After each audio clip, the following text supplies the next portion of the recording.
My name is Bill Beavis. I'm the Chief Science Officer at the National Center for Genome Resources. I'm Jay Coughlin. I'm Director of Nuclear Watch of New Mexico. I'm Peggy Zelenka. I'm a Section Head at the National Eye Institute at the National Institutes of Health. I'm Jack Plunkett. I'm CEO of Plunkett Research Limited. My name is Chris Hansen. I'm a Senior Staff Counsel at the American Civil Liberties Union. I'm not a graduate of St. John's College. Not a graduate of St. John's College. I'm not a graduate of St. John's. The employees that we've had from St. John's have turned out to be our very best. I have had 3 St. Johnnies work with me, and it's been a very wonderful, productive relationship. We're analysts, so we did quite a bit of analysis before locating this office close to that campus. It was, in fact, extremely intentional. The availability of the right types of employees is absolutely paramount to us as it is to virtually anybody else in business. Someone from the college contacted me and said that they had students who were interested in laboratory experience. Anjali came and worked in my laboratory one summer.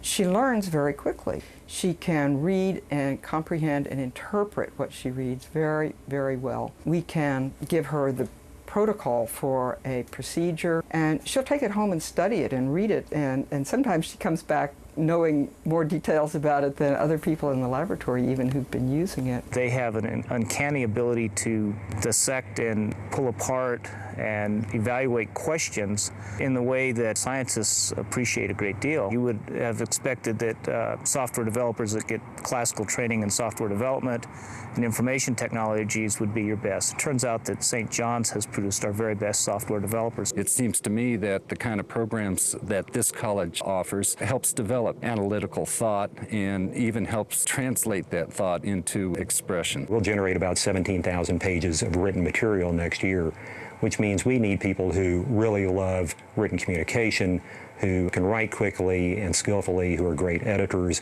who are great researchers, and enjoy working on putting information together on a page that will be meaningful and useful to the user. Well, we have an annual fellowship at the ACLU designed for inexperienced lawyers.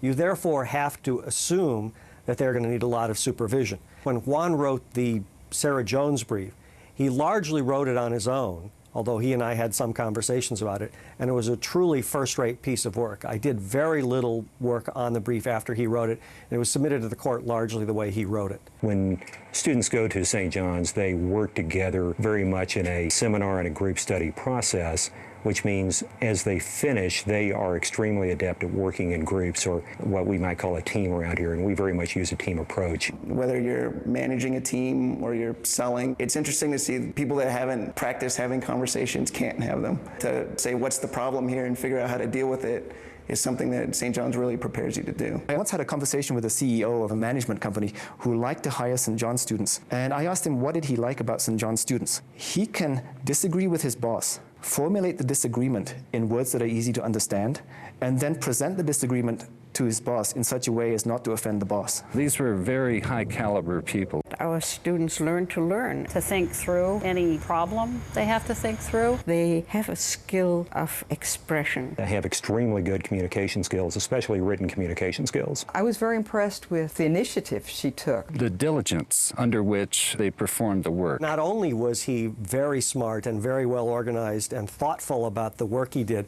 but it was a heck of a lot of fun to work with. In the broadest sense, someone that has got the skills to make sense of the world, to speak freely, to not rely on experts. This education really does fulfill that